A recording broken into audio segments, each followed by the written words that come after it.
Section 1. You will hear a man phoning a woman about an advertisement he has seen in the paper for some furniture. First, you have some time to look at questions 1 to 5.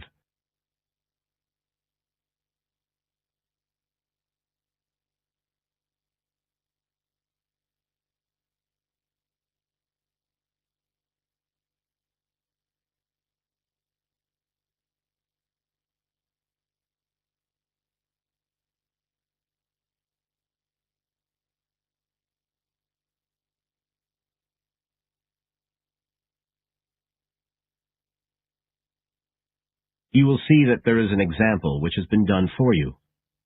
On this occasion only, the conversation relating to this will be played first.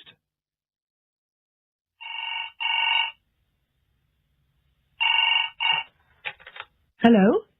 Oh, hello. I'm ringing about the advertisement in yesterday's newspaper. The one for the bookcases. Can you tell me if they're still available?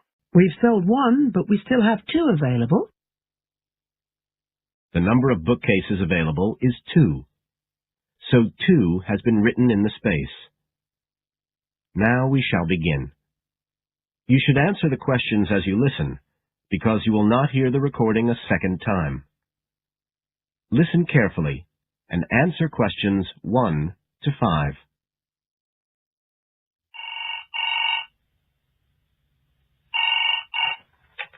Hello? Oh, hello. I'm ringing about the advertisement in yesterday's newspaper. The one for the bookcases.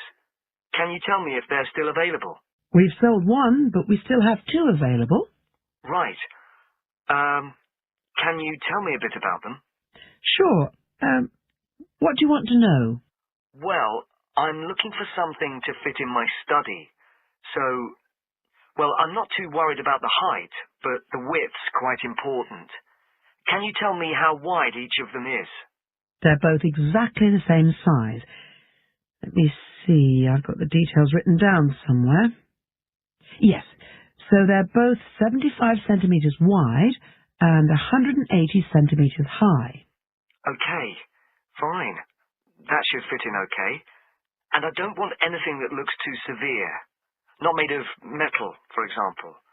I was really looking for something made of wood. That's all right. They are, both of them. So, are they both the same price as well? No, the first bookcase is quite a bit cheaper. It's just £15. We paid £60 for it just 5 years ago, so it's very good value. It's in perfectly good condition. Well, they're both in very good condition, in fact. But the first one isn't the same quality as the other one. It's a good sturdy bookcase. It used to be in my son's room, but it could do with a fresh coat of paint. Oh, it's painted? Yes, it's cream at present. But as I say, you could easily change that if you wanted, to fit in with your colour scheme. Yes, I'd probably paint it white if I got it. Let's see, what else? How many shelves has it got? 6. 2 of them are fixed, and the other 4 are adjustable, so you can shift them up and down according to the sizes of your books.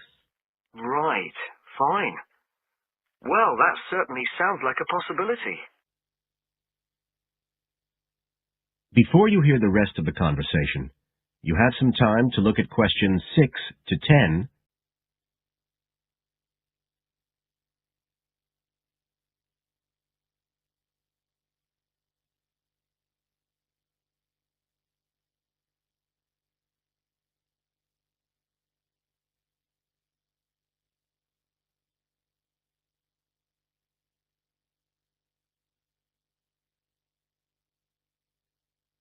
Now listen and answer questions 6 to 10.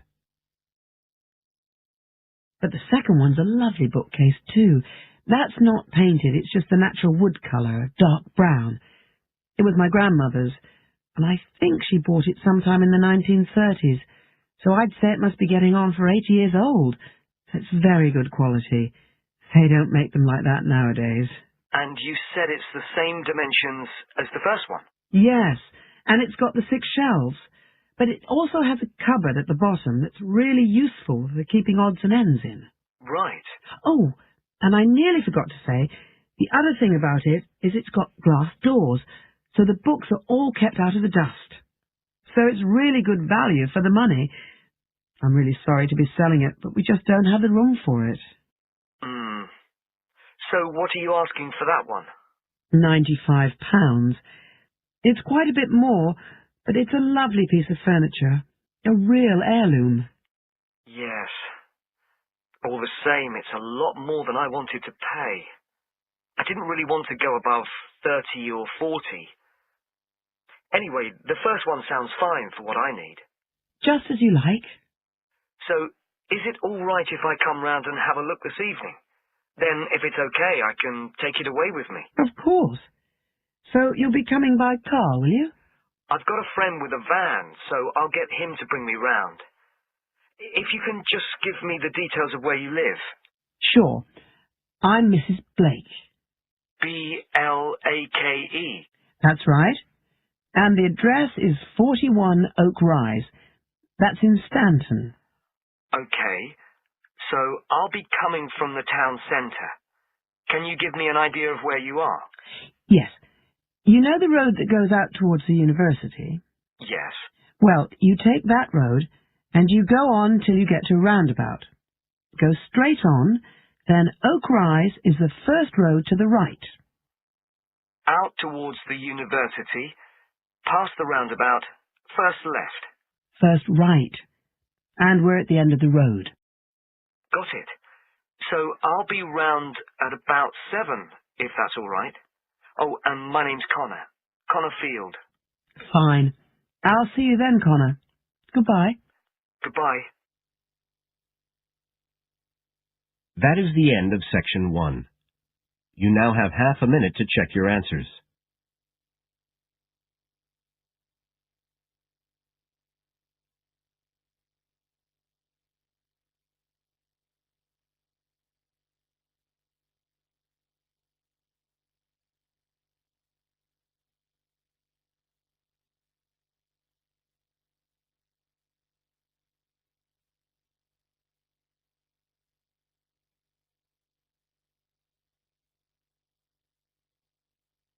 Now turn to section 2. Section 2. You will hear a talk on New Zealand radio about an art sale which is being held to raise money for charity. First, you have some time to look at questions 11 to 13.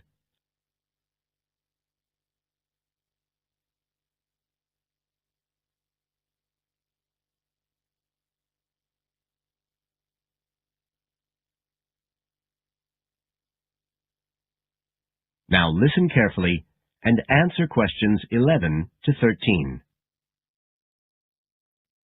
One of the most anticipated art events in Christchurch is the charity art sale, organised this year by Neil Curtis. Neil, tell us all about it. Well, Diane, this looks like being the biggest art sale yet. And the best thing about it is that the money raised will all go to charity. So what you probably want to know first is where it is. Well, the pictures will be on view all this week, most of them at the Star Gallery in the shopping mall. But we have so many pictures this year that we're also showing some in the cafe next door. So do drop in and see them any day between 9 and 5. Now, if you're interested in buying rather than just looking, and we hope a lot of you will be, the actual sale will take place on Thursday evening, with sales starting at 7:30. Refreshments will be available before the sale, starting at 6:30. We've got about 50 works by local artists showing a huge range of styles and media, and in a minute I'll tell you about some of them. You're probably also interested in what's going to happen to your money once you've handed it over. Well, all proceeds will go to support children who are disabled, both here in New Zealand and also in other countries. So you can find an original painting, support local talent, and help these children all at the same time. Before you hear the rest of the talk, you have some time to look at questions 14 to 20.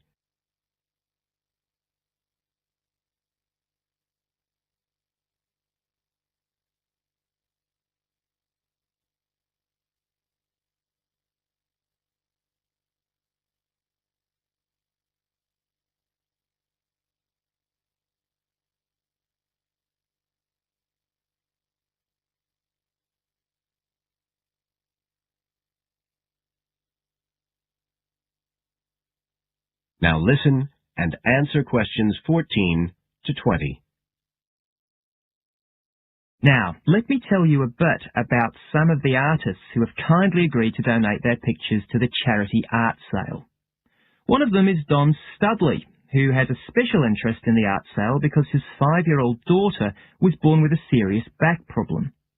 After an operation earlier this year, she's now doing fine, but Don says he wants to offer something to help other less fortunate children.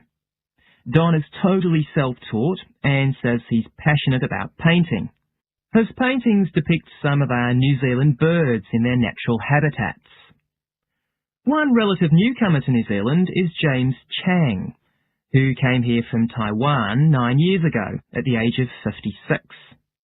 Mr. Chang had 13 exhibitions in Taiwan before he came to live here in Christchurch, so he's a well-established artist, and art has been a lifelong passion for him. His paintings are certainly worth looking at. If you like abstract pictures with strong colour schemes, you'll love them.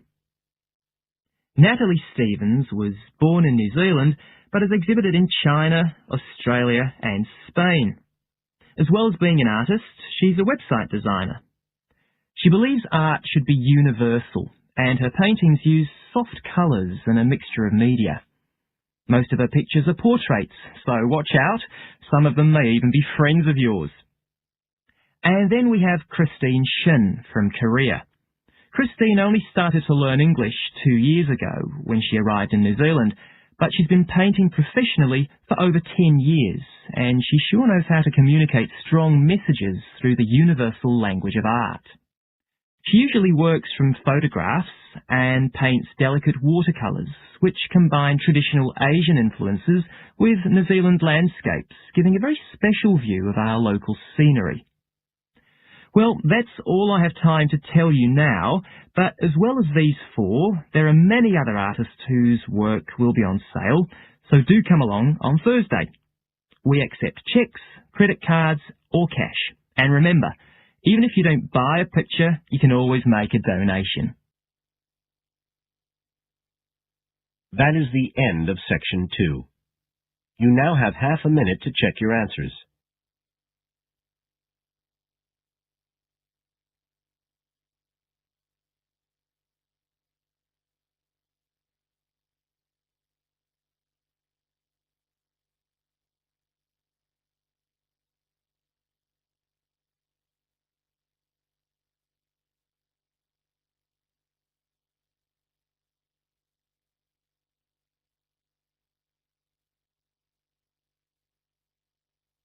Now turn to Section 3. Section 3. You will hear 2 students discussing a project they have to do as part of a literature course on great books. First, you have some time to look at questions 21 to 25 on page 12.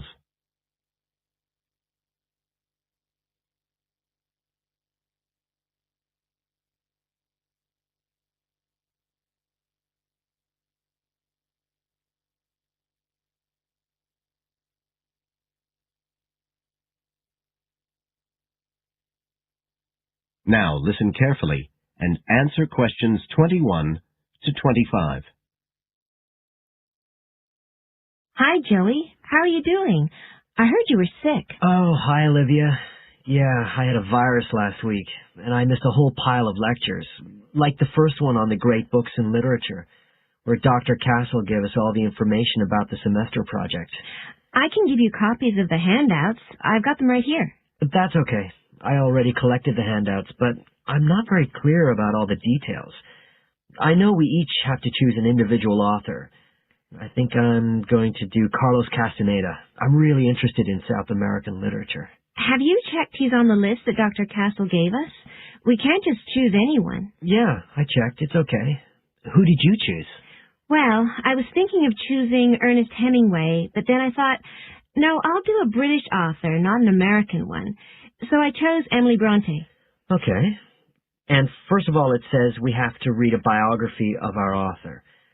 I guess it's okay if we just look up information about him on the internet? No, it's got to be a full-length book. I think the minimum length's 250 pages. There's a list of biographies. Didn't you get that? Oh, right. I didn't realize we had to stick with that. So, what do we have to do when we've read the biography?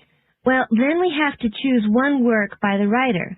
Again, it's got to be something quite long. We can't just read a short story. But I guess a collection of short stories would be okay? Yes, or even a collection of poems, they said. But I think most people are doing novels. I'm going to do Wuthering Heights. I've read it before, but I really want to read it again now I've found out more about the writer. And then the video. We have to make a short video about our author and about the book. How long has it got to be? A minute. What? Like 60 seconds? We got to give all the important information about their life and the book we choose? Well, you can't do everything. I wrote it down somewhere. Yes, Dr. Castle said we had to find or write a short passage that helps to explain the author's passion for writing, why they're a writer. So we can back this up with reference to important events in the writer's life, if they're relevant. But it's up to us, really. The video's meant to portray the essence of the writer's life and the piece of writing we choose. So when we read the biography, we have to think about what kind of person our writer is. Yes, and the historical context and so on. So for my writer, Emily Bronte, the biography gave a really strong impression of the place where she lived and the countryside around. Right. I'm beginning to get the idea. Before you hear the rest of the talk, you have some time to look at questions 26 to 30.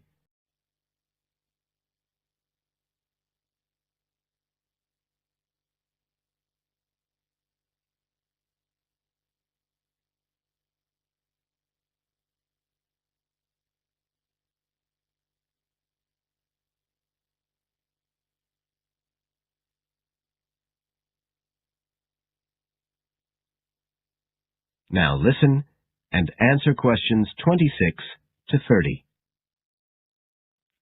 Can I check the other requirements with you? Sure. The handout said after we'd read the biography, we had to read the work we'd chosen by our author and choose a passage that's typical in some way, that typifies the author's interests and style. Yes, but at the same time, it has to relate to the biographical extract you choose. There's got to be some sort of theme linking them. Okay, I'm with you. And then you have to think about the video. So are we meant to dramatize the scene we choose? I guess we could, but there's not a lot of time for that. I think it's more how we can use things like sound effects to create the atmosphere, the feeling we want. And presumably visuals as well? Yeah, of course. I mean, I suppose that's the whole point of making a video. But whatever we use has to be historically in keeping with the author. We can use things like digital image processing to do it all. So we can use any computer software we want? Sure. And it's important that we use a range, not just one software program. That's actually one of the things we're assessed on. Okay. Oh, and something else that's apparently really important is to keep track of the materials we use and to acknowledge them. Including stuff we download off the internet, presumably? Yeah, so our video has to list all the material used with details of the source in a bibliography at the end. Okay. And you were talking about assessment of the project. Did they give us the criteria? I couldn't find anything on the handout. Sure. He gave us them in the lecture. Let's see, you get 25% just for getting all the components done. That's both sets of reading and the video. Then the second part is actually how successful we are at getting the essence of the work. They call that content, and that counts for 50%. Then the last 25% is on the video itself, the artistic and technical side. Great. Well, that sounds a lot of work, but a whole lot better than just handing in a paper. Thanks a lot, Olivia. You're welcome. That is the end of section 3. You now have half a minute to check your answers.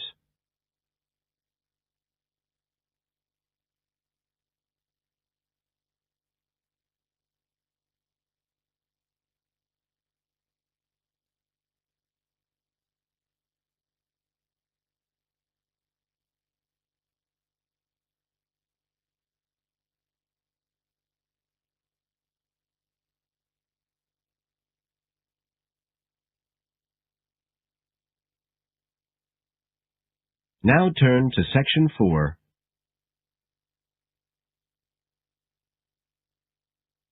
Section 4.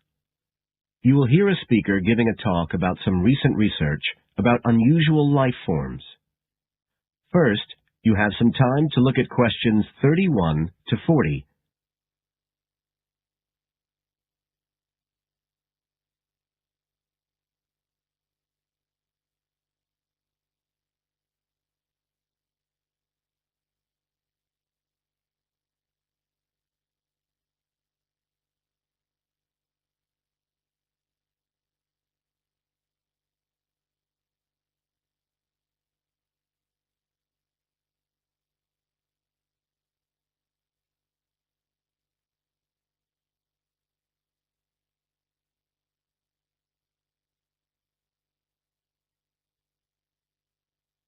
Now listen carefully and answer questions 31 to 40. Hello everybody, and welcome to the 6th of our ecology evening classes. Nice to see you all again.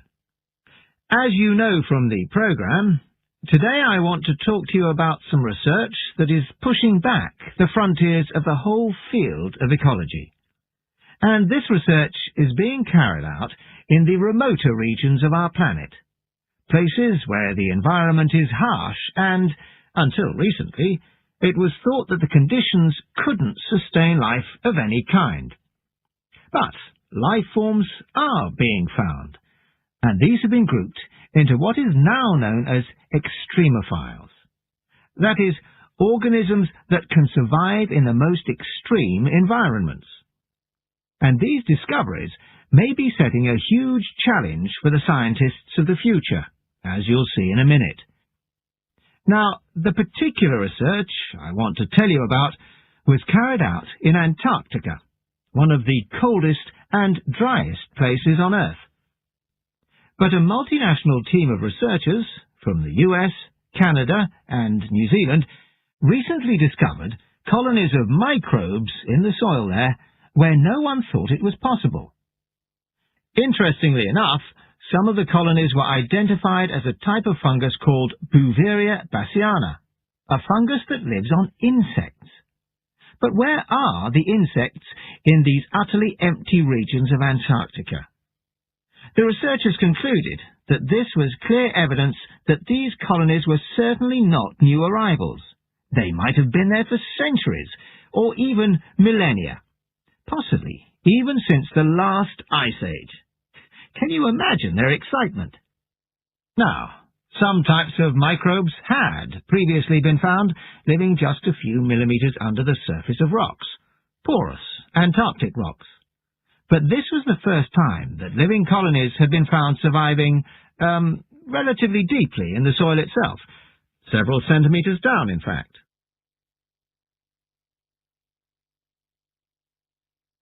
So, the big question is, how can these colonies survive there? Well, we know that the organisms living very near the rock's surface can still be warmed by the sun, so they can survive in their own microclimate, and this keeps them from freezing during the day. But this isn't the case for the colonies that are hidden under the soil. In their research paper, this team suggested that the very high amounts of salt in the soil might be the clue, because this is what is preventing essential water from freezing. The team found that the salt concentration increased the deeper down they went in the soil. But while they had expected the number of organisms to be fewer down there, they actually found the opposite. In soil that had as much as 3,000 parts of salt per million, relatively high numbers of microbes were present, which seems incredible. But the point is that at those levels of salt, the temperature could drop to minus 56 degrees before frost would cause any damage to the organisms. This relationship between microbes and salt, at temperatures way below the normal freezing point of water, is a really significant breakthrough. As you all know, life is dependent on the availability of water in liquid form, and the role of salt at very low temperatures could be the key to survival in these kinds of conditions.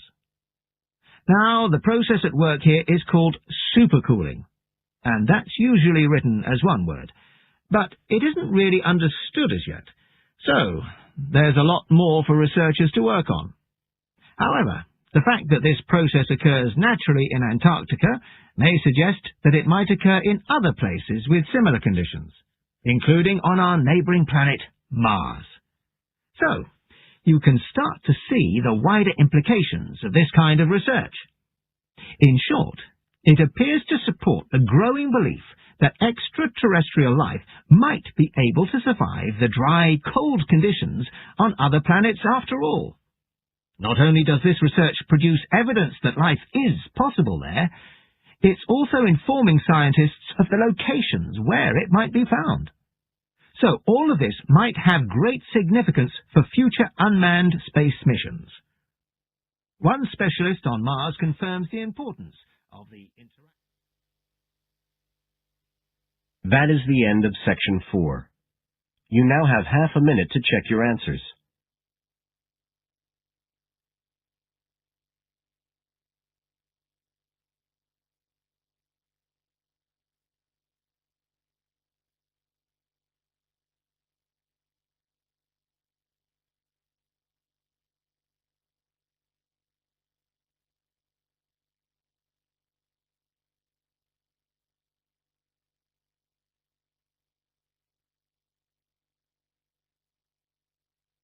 That is the end of the listening test.